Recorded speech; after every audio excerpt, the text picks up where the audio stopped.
Madame, Monsieur, bonsoir. Merci de votre fidélité comme chaque soir. On se retrouve à 18h30 pour la première édition d'information de la soirée sur Oula.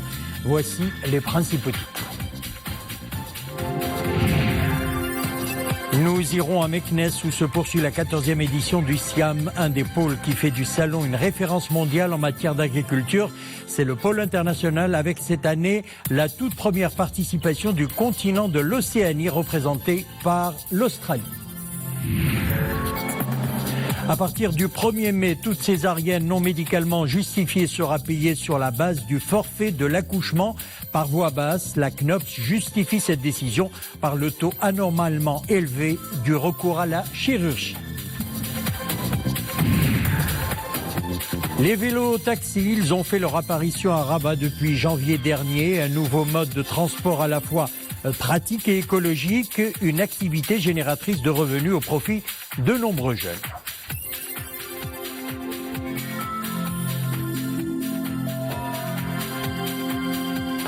Réunion aujourd'hui du Conseil de gouvernement. À l'ouverture de la réunion, le chef du gouvernement, Saad El-Othmani, a salué l'initiative royale de contribuer à la restauration et l'aménagement de certains espaces à l'intérieur de la mosquée Al-Aqsa ainsi que son environnement.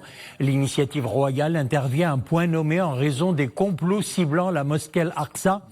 Et puis, sur le registre du dialogue social, un accord trouvé dans le cadre de ce dialogue est en cours de finalisation et ses résultats seront annoncés après sa signature, a également indiqué le chef du gouvernement. Le Conseil a ensuite suivi un exposé du secrétaire général du gouvernement sur les travaux des conseils de gouvernement, bilan et perspectives à l'occasion de la tenue de la 100e réunion du Conseil depuis l'installation du gouvernement. Le Conseil a approuvé par la suite un projet de loi ainsi que 2 projets de décret. Direction Meknès à présent, toujours à l'heure de la 14e édition du SIAM, le développement des coopératives agricoles et la promotion de l'employabilité des jeunes dans le monde rural. 2 thématiques abordées lors d'une rencontre en marge de ce salon. Hamza Sayeh, Adil Maroufi et Nisrina Ouzdar. Le plan Maroc Vert n'a jamais cessé d'aider les coopératives à émerger et à se développer. Conseil, encadrement, aide financière et technique, autant d'actions qui portent le secteur. 8000 coopératives agricoles ont déjà vu le jour depuis le lancement du plan Maroc Vert. المنتدى ديال اليوم كيدخل في اطار برنامج ديال التنظيم ديال التعاونيات الفلاحيه اللي اليوم عندها واحد. Cette rencontre s'inscrit dans le cadre du programme de soutien accordé aux coopératives nationales sous l'impulsion de Sa Majesté le roi Mohamed VI. Sa Majesté le roi Mohamed VI qui a effectivement appelé à favoriser la création de nouvelles activités génératrices de revenus et d'emplois dans le secteur agricole.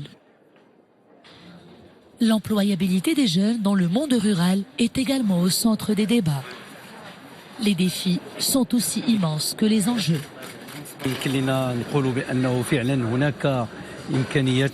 Concernant l'emploi des jeunes dans le monde rural, on peut fièrement dire qu'il y a de réelles opportunités à saisir. De grands chantiers ont été engagés dans ce sens et nous veillons à les mener à bien.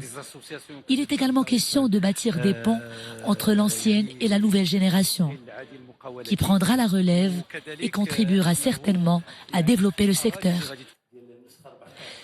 Cette rencontre a été sanctionnée par la signature d'une convention pour la création d'un centre international de consulting dans les affaires agricoles, une nouvelle offre d'accompagnement pour favoriser l'émergence d'une classe moyenne agricole.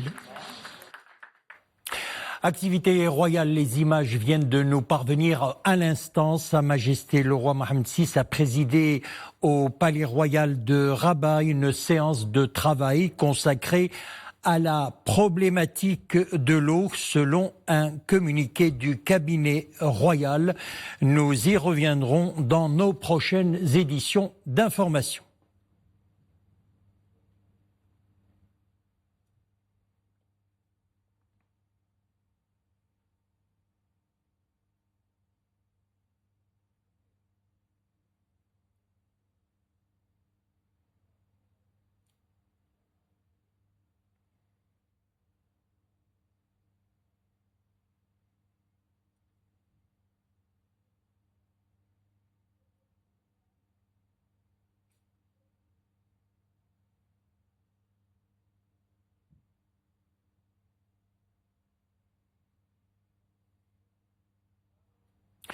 Retour à Meknes à présent, un des pôles qui fait du Siam une référence mondiale en matière d'agriculture, nous le disions, c'est le pôle international. Il regroupe des dizaines d'entreprises étrangères, offrant ainsi la possibilité de développer des partenariats internationaux. Le Siam, plus grand salon agricole en Afrique, confirme d'année en année sa vocation panafricaine. La 14e édition du Siam est marquée cette année par la toute première participation du continent de l'Océanie, représenté par l'Australie. On retrouve nos envoyés spéciaux, reportage donc Brahim Routi, Hasna Moussaoui et Nissir Naouzdar. Des couleurs, des saveurs et des senteurs qui nous plongent dans un voyage olfactif et gustatif dans les quatre coins du monde. Un carrefour où les opérateurs viennent prospecter et booster leur business, car il y a de réelles opportunités. Fait notable cette année, l'intérêt de plus en plus prononcé des Asiatiques pour le salon. 12 nations y sont représentées, elles aspirent à gagner en visibilité et pourquoi pas conclure des partenariats. They want to, seek to establish more trade contact. Les entreprises thaïlandaises présentes au Siam veulent élargir le réseau client au Maroc, mais aussi dans tout le continent africain, puisque c'est un événement international. Also, have a lot of international participants, business participants. Nous voudrions faire arriver l'idée, une idée de coopération avec les partenaires marocains. Par exemple, ici, nous avons plusieurs produits qui sont originaux du Vietnam pour faire la propagande d'abord. Et après, s'il y a quelques clients, nous pourrions faire arriver les informations là-bas pour demander le prix, par exemple, les offres avec le bon partenaire vietnamien. Le pôle international du Siam continue d'assurer sa vocation de passerelle entre le Maroc et les marchés mondiaux avec une participation très remarquable de plusieurs pays africains, des pays frères et amis, des pays partenaires dont les investisseurs sont totalement séduits par le marché marocain et les avantages fiscaux qu'il confère. C'est le cas de Sylvana et d'Adèle. Cela fait 6 ans qu'elles ont lancé leur coopérative à Libreville. Les affaires ont très vite décollé, mais leurs ambitions n'ont pas dérougi. Spécialisées dans la production de farine sans gluten, leur coopérative emploie des dizaines de jeunes. Elle génère plus de 8 000 € chaque mois. Une PME qui a de l'appétit. Les deux associés veulent croquer le marché marocain à pleines dents. En termes de business, comme c'est la première fois que je participe, les gens sont intéressés beaucoup à ma farine et j'ai eu quand même l'engouement, les gens sont venus, ils m'ont demandé, je leur ai expliqué, j'ai quand même trouvé les gens avec qui je pourrais tisser des partenariats. Donc le beurre on peut l'utiliser pour le corps, pour le visage et aussi pour les cheveux, naturel. Maintenant, comme il y a des gens qui n'ont pas le beurre naturel, on en fait du beurre de qualité avec des différents parfums. L'entreprise de ce jeune Ivoirien possède également un business model réussi. Elle est spécialisée dans la production de beurre de karité 100% végétal. Coulibaly voit grand. Il aspire à élargir son portefeuille client. Pour cela, il a d'ores et déjà tissé des liens. Mais pour le moment, on est en train de faire une introspection au niveau des différents partenaires qu'on pourra avoir ici. Parce qu'ici, on veut implanter notre entreprise ici, afin de fournir du beurre de karité naturel aux Marocains. Parce qu'il est bon pour leur peau. Donc pour le moment, nous les conseillons de venir prendre nos produits. Et bon, Inch'Allah, peut-être d'ici demain après-demain, on pourra avoir des partenaires. Propice aux rencontres B2B, le pôle international du Siam regroupe aussi bien les entreprises étrangères évoluant dans le secteur agricole que les organismes internationaux. Grâce à sa notoriété et à la visibilité qu'il confère, ce pôle a dû étendre sa superficie de 20% afin d'être en mesure d'abriter un nombre plus croissant de participants étrangers.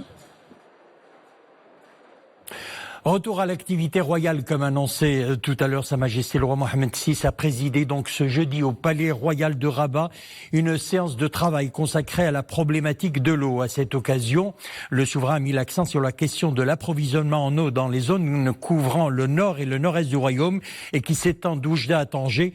Ainsi, ces régions voient leurs besoins en eau plus que doubler en été, actuellement toute l'année, du fait du développement du tourisme et de la dynamique remarquable générée par les importants projets industriels déjà installés ou projets et emplois créés par ces domaines. Ces projets socio-économiques, à l'image de l'écosystème de production automobile Renault ou encore du projet de Cité Tanger Tech Mohammed VI mené en partenariat avec des opérateurs chinois, requièrent un renforcement de la capacité d'approvisionnement en eau. Ces besoins seront satisfaits grâce à des schémas d'interconnexion et aux 3 nouveaux grands barrages qui seront édifiés dans cette zone, dont celui de Bni Mansour qui aura une capacité de plus d'1 milliard de mètres cubes.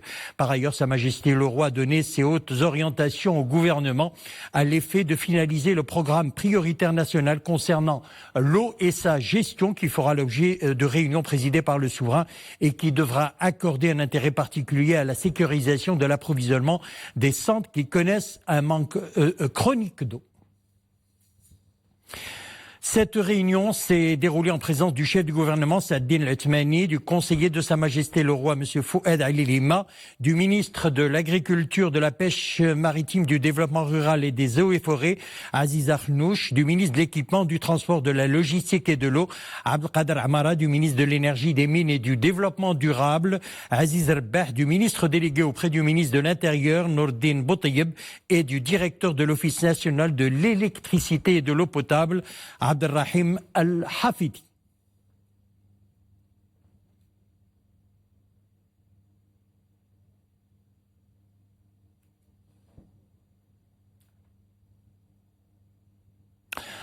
Retour au Siam, c'est devenu une tradition, le prix de la presse rurale et agricole qui a pour objectif de récompenser les efforts des professionnels de l'information pour leur intérêt pour le secteur et le rôle qu'ils jouent dans l'information autour des différentes filières agricoles et du développement rural. Eh bien, cette année, El Oula est distingué en la personne de la journaliste Iman Slewi qui a obtenu le premier prix dans la catégorie de la presse audiovisuelle. L'équipe est composée d'Esmet Tazi et Yassine Mourafiq de la direction info d'El Oula. Félicitations à toute l'équipe. On reste dans le domaine de l'agriculture, organisé autour du thème l'agriculture, levier d'emploi et avenir du monde rural. Le salon de l'agriculture constitue un rendez-vous incontournable pour présenter les avancées du Maroc dans le domaine agricole et confirmer le rôle crucial que joue l'agriculture en tant que levier majeur de la croissance économique. Exemple dans la province de Barchid où l'agriculture est un important gisement d'emploi. Reportage Amin Hennaoui, Mohamed Laroui et Zakaria Mouqimbillah. Une exploitation agricole dédiée à la culture de plusieurs variétés de légumes et de céréales. Tout au long de l'année, des dizaines d'ouvriers travaillent dans les champs. L'agriculture est un pourvoyeur d'emplois. Au niveau de la région Casablanca-Stade, ce secteur fait travailler 40% de la main-d'œuvre. La main-d'œuvre joue un rôle important.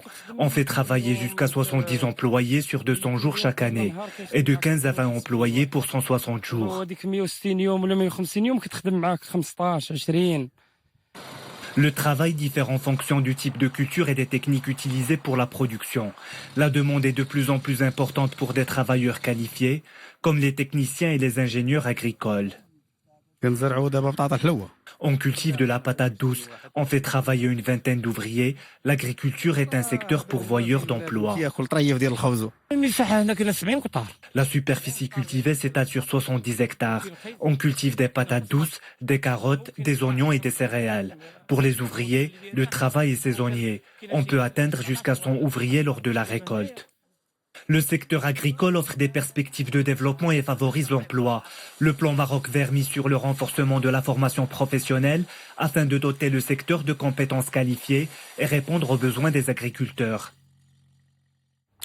L'ambassadeur de Sa Majesté le Roi à Paris, M. Cheikh Ben Moussa, s'est entretenu aujourd'hui avec Monseigneur Michel Aupetit, archevêque de Paris, indique un communiqué de l'ambassade du Maroc en France. Au cours de cet entretien, l'ambassadeur a réitéré à l'archevêque de Paris l'expression de soutien, de compassion et de solidarité de Sa Majesté le Roi Mohammed VI, Amir el-Mouminin, au nom de tous les Marocains suite à l'incendie qui a ravagé la cathédrale Notre-Dame, symbole de la ville de Paris, de l'histoire de France et lieu de recueillement pour des millions de fidèles, précise le communiqué.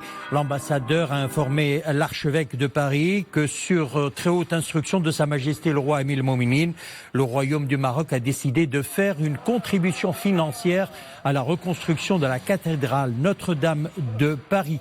Monseigneur Aupetit a chargé l'ambassadeur de transmettre à Sa Majesté le Roi ses remerciements pour cette attention particulière et a rappelé à cette occasion la visite de Sa Sainteté le Pape à l'invitation de Sa Majesté le Roi et les moments forts qui l'ont accompagné, précise le communiqué. On passe au Yémen à présent. Accord pour un retrait militaire de Hodeïda, affirme l'ONU. Les deux parties ont maintenant accepté un plan de redéploiement détaillé, a déclaré au Conseil de sécurité l'émissaire onusien Martin Griffiths, sans en préciser la date. Ce retrait est l'un des éléments clés de la trêve à Hodeïda, obtenue début décembre en Suède par l'ONU, mais qui n'a jamais été appliqué. Le port de Hodeïda, par lequel transite la majorité de l'aide humanitaire internationale envoyée à un pays menacé par la famine, est contrôlé par les rebelles Houthis. Une semaine après la destitution par l'armée du président Omar el-Béchir, les manifestants au Soudan maintiennent la pression pour en finir avec l'ensemble de son régime au 4e mois d'une contestation populaire inédite dans ce pays. Les manifestants se sont rassemblés en masse aujourd'hui pour le 13e jour consécutif devant le quartier général de l'armée à Khartoum. Arrêté et détenu dans un lieu inconnu, Omar el-Béchir a été transféré hier dans une prison du nord de Khartoum. Depuis le 6 avril, des milliers de Soudanais campent devant le quartier général de l'armée. Dossier libyen à présent, l'ONU en quête d'unité pour réclamer un cessez-le-feu après le lancement par le maréchal Khalifa Haftar d'une offensive contre la capitale Tripoli, visée cette semaine par des tirs de roquettes. Soumis lundi par le Royaume-Uni et à ses 14 partenaires du Conseil de sécurité de l'ONU, un projet de résolution réclamant un cessez-le-feu et un accès humanitaire inconditionnel aux zones de combat près de Tripoli ne recueille toujours pas le consensus nécessaire à son adoption selon les diplomates. Depuis le début du 4 avril de son offensive, l'armée nationale libyenne du maréchal Khalifa Haftar piétine au sud de la capitale libyenne.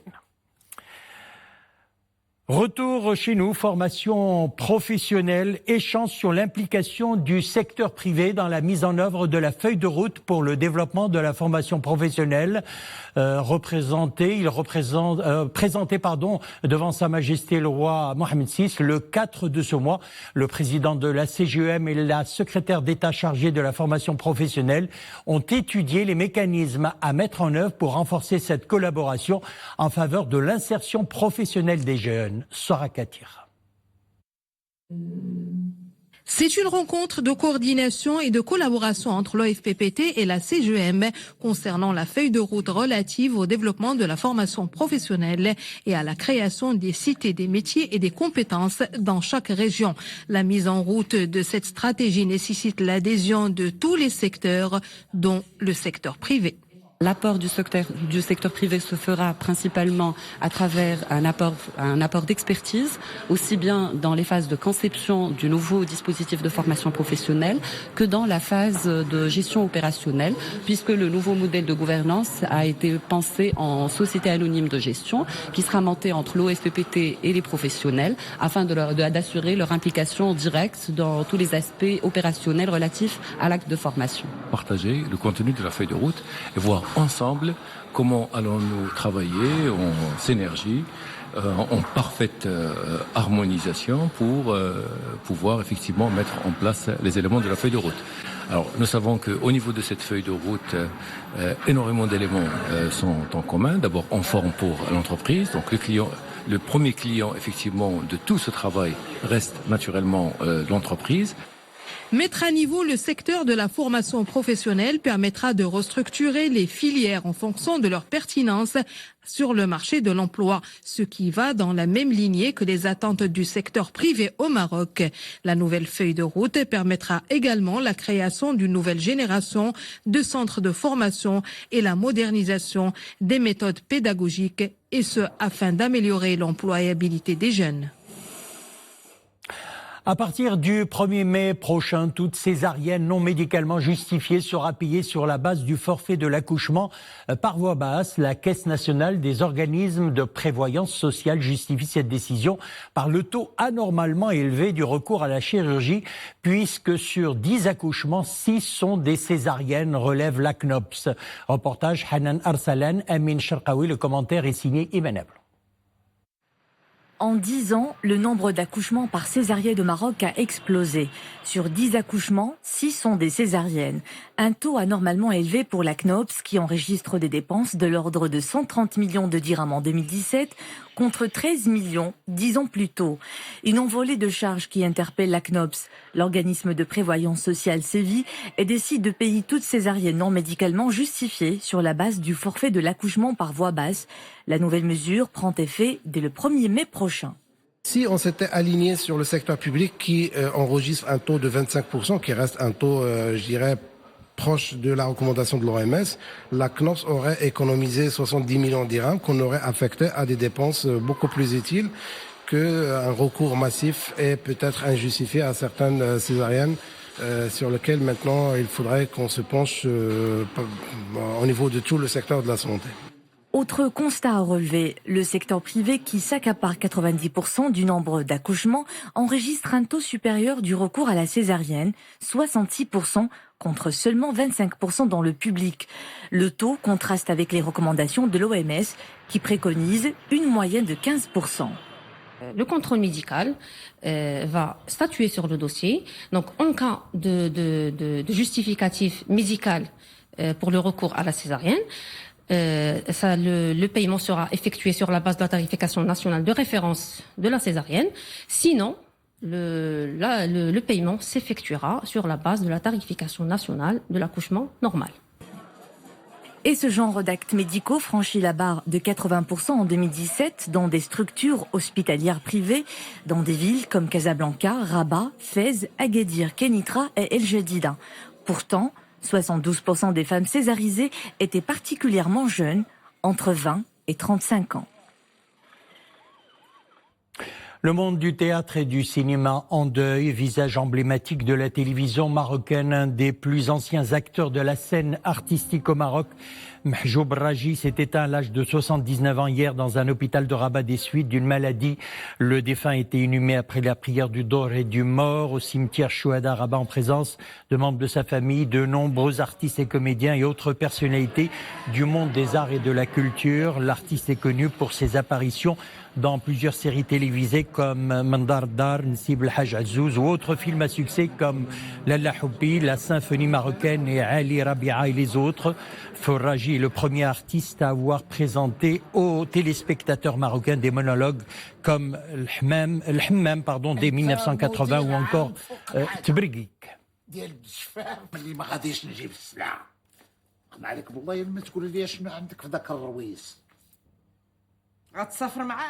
Nous sommes à Dieu et à Dieu nous retournons.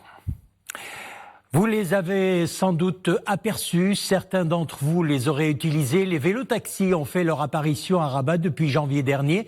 Un nouveau mode de transport qui se veut à la fois pratique et écologique.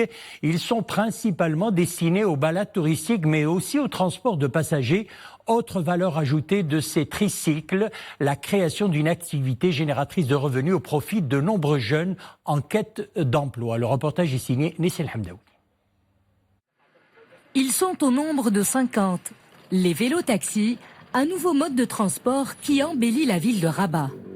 Ornés de moucharabi traditionnels, ces tricycles rappellent l'authenticité marocaine et reflètent l'identité du pays dans une virée harmonieuse. Pratiques et écolos, ils offrent des balades touristiques dans les différents coins de la capitale des Lumières. J'ai appelé des amis aussi avec moi, c'est très agréable. Ça permet de d'avoir un aperçu global sur la ville en traversant les différents monuments, le Chella, la Tour Hassan, les Oudaya. Ce projet vise à relancer le tourisme et à créer une sorte de dynamisme dans la ville de Rabat, vu que les moyens de transport sont maintenant plus disponibles. Assistés par un moteur électrique, les vélotaxis font valoir les sites emblématiques de Rabat. Un projet porté par l'INDH, il ambitionne de donner un nouvel élan au transport propre et de créer une activité génératrice de revenus. Nous avons contribué à la réalisation de ce projet par la formation des jeunes dans plusieurs domaines, notamment au niveau de la maîtrise des langues étrangères, le français, l'espagnol et l'anglais.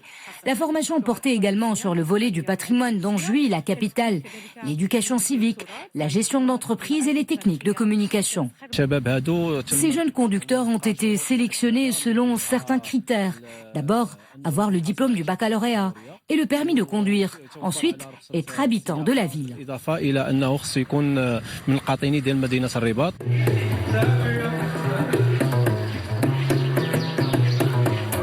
Sur le son mélodieux du Kimbri, les passagers se promènent dans les petites ruelles des Oudaya à bord de ce nouveau moyen de transport. Une occasion d'arpenter les allées dans un climat de joie et de nostalgie sur les rives du passé. Voilà, si le cœur vous en dit, une petite balade à travers les ruelles de Rabat ce week-end, pourquoi pas. C'est la fin de notre édition, merci de l'avoir suivi. Retour de l'info à 20h30, excellente soirée, à demain vendredi.